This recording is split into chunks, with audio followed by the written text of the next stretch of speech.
नमस्कार, मी डॉक्टर समाधान काळे. डॉक्टर समाधान काळे यूट्यूब चॅनलमध्ये आपले सर्वांचे स्वागत करीत आहे. आजचा विषय आहे लठ्ठपणा. त्याला इंग्रजीमध्ये ओबेसिटी म्हटले जाते. शरीरामध्ये वाजवीपेक्षा जास्त चरबी किंवा मेद साठल्यामुळे लठ्ठपणा येतो. जरुरीपेक्षा जास्त खाण्यामुळे मेदवृद्धी होते. पाश्चिमात्य देशामध्ये लठ्ठपणाचे प्रमाण जास्त आहे. भारतामध्ये उच्च वर्गामध्ये याचे प्रमाण जास्त आहे. स्त्री पुरुष दोघांमध्ये कोणत्याही वयामध्ये लठ्ठपणा येऊ शकतो. जास्त खाण्याची सवय असणाऱ्यामध्ये आणि बाळंतपणानंतर आणि पाळी बंद झाल्यानंतर लठ्ठपणा येतो.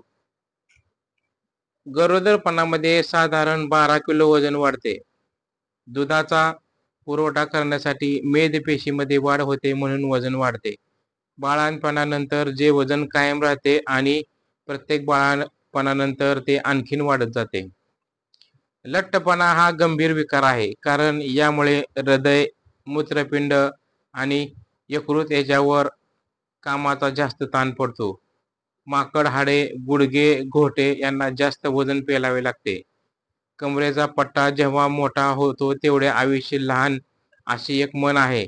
लठ्ठ माणसांना कोरोनरी रक्तवाहिन्याचे विकार, हृदय विकार, उच्च रक्तदाब, मधुमेह, संधिवात, यकृत विकार आणि पित्ताशयाचे विकार असे नाना प्रकारचे रोग होण्याची शक्यता जास्त असते.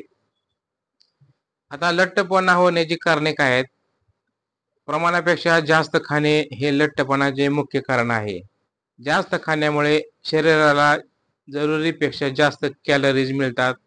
काही जणांना जास्त खाण्याची सवय असते, तर काही जणांना जास्त उष्मांक म्हणजे जास्त कॅलरी असलेले पदार्थ खाण्याची सवय असते.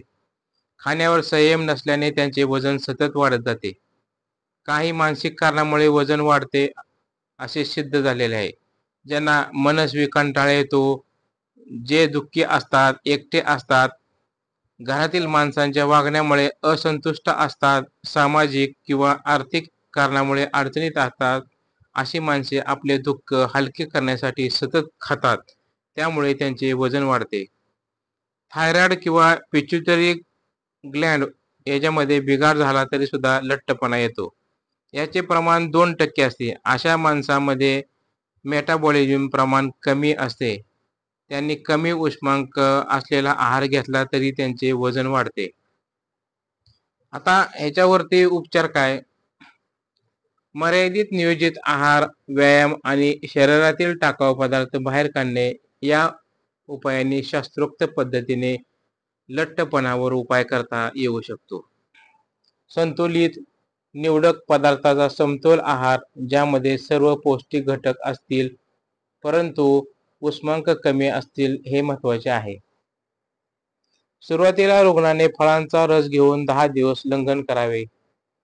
लिंबू, संत्री, कोबी, अननस, सेलरी याचा रस घ्यावा. असे लंघन 40 दिवस सुरुवातीला करता येते, परंतु ते तज्ञांच्या मार्गदर्शनाखाली करावे.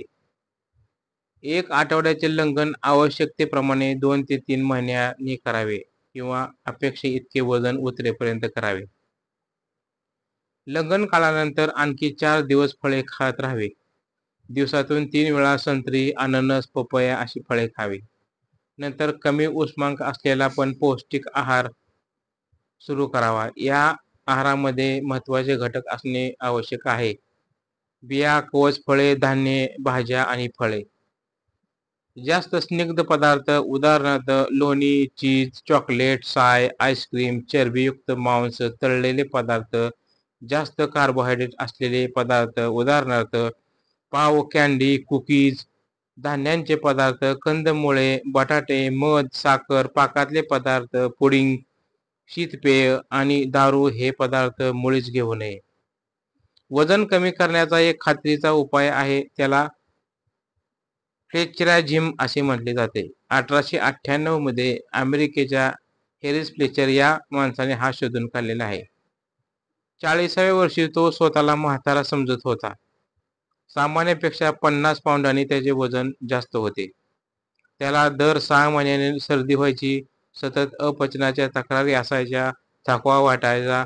शेवटी त्याने स्वतःच अभ्यास करून काही नियम तयार केले. तर ते नियम आपण बघू. घास पातळ होईपर्यंत चावावा. इतका चावावा की तो पाण्यासारखा पिता यावा. भूक लागेपर्यंत खाऊ नये. प्रत्येक घास चवीने खा आणि गिळा. थकवा, क्रोध, काळजी असेल तर खाऊ नका आणि जेवताना बोलू नका. शिवाय मनामध्ये कोणतेही निराशे विचार आणू नका. स्वतःच केलेले हे नियम फ्लेचरने 5 महिने पाळले. त्याचे वजन 60 पाऊंडांनी कमी झाले आणि 20 वर्षात वाटले नव्हते इतके त्याला उत्साही वाटायला लागले. त्याने सांगितलेला उपाय खरोखरच आश्चर्यजनक आहे आणि करून बघण्यासारखा आहे. लठ्ठपणासाठी मध हे एक उत्तम प्रकारचे औषध आहे. मधामुळे साचलेली चरबी बाहेर पडते आणि ऊर्जेसाठी वापरली जाते. 10 ग्रॅम मध गरम पाण्याबरोबर घ्या. हळूहळू मधाचे प्रमाण वाढवावे. केवळ मध, लिंबू पाणी घेऊन लंघन करावे. कोणतीही शक्ती वाया न जाता किंवा भुकेवर परिणाम न होता चांगला गुण येतो. 1 चमचा मध, अर्धा चमचा लिंबाचा रस असे मिश्रण पेलाभर कोमट पाण्यातून घ्यावे. असे दिवसातून अनेक वेळा घ्यावे. किंवा दुसरा उपाय म्हणजे फक्त लिंबाचा रस घेणे. पहिल्या दिवशी नुसत्या पाण्याशिवाय दुसरे काहीही घेऊ नये. दुसऱ्या दिवशी 3 लिंबाचा रस आणि तेवढेच पाणी मिसळून घ्यावे. रोज 1 लिंबू वाढावे. असा 12 लिंबाचा रस रोज घेतला यायला हवा. मग हळूहळू रोज 1 लिंबू कमी करावे.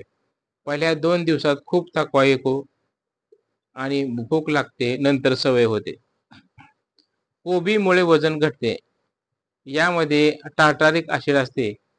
ते साखर आणि इतर कार्बोहायड्रेटचे रूपांतर चरबीमध्ये होऊ देत नाही. म्हणून कोबी वजन उतरवण्याच्या दृष्टीने महत्त्वाचे आहे. यासाठी रोज कोबीचे सॅलड खायला हवे. 100 ग्रॅम कोबीमध्ये 27 कॅलरीज असतात आणि 100 ग्रॅम पावामध्ये 240 कॅलरीज असतात. कोबीचे जैविक मूल्य जास्त आणि उष्मांक मूल्य कमी आहे. शिवाय त्याने पोट भरल्यासारखे वाटते. वजन उतरण्यासाठी व्यायाम आवश्यक आहे. त्याने चरबीमध्ये साठलेले उष्मांक कमी होतात. स्नायूंना आकार येतो. चालणे हा सर्वात उत्तम व्यायाम आहे. धावणे, पोहणे असे व्यायाम वजन कमी करायला उपयुक्त आहेत. योगासनामुळे चरबी विघटन होते किंवा दुसरीकडे हलवली जाते. त्यामुळे थुलथुलीतपणा कमी होतो. सर्वांगासन, हलासन, भुजंगासन, शलाभासन, धनुरासन, चक्रासन, नौकासन, अर्धमच्छिंद्रासन, पश्चिमोत्तासन, वज्रासन, योगमुद्रा, त्रिकोणासन या आसनामुळे वजन घटते.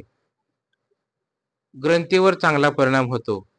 रक्ताभिसरण सुधारते. अनेक कुमकुवत भागांना बळ मिळते आणि साठलेला मेद कमी होतो. कुंजल, जलनेती, कपालभाती, भस्त्रिका या क्रिया वजन उतरण्यासाठी लाभदायक आहेत.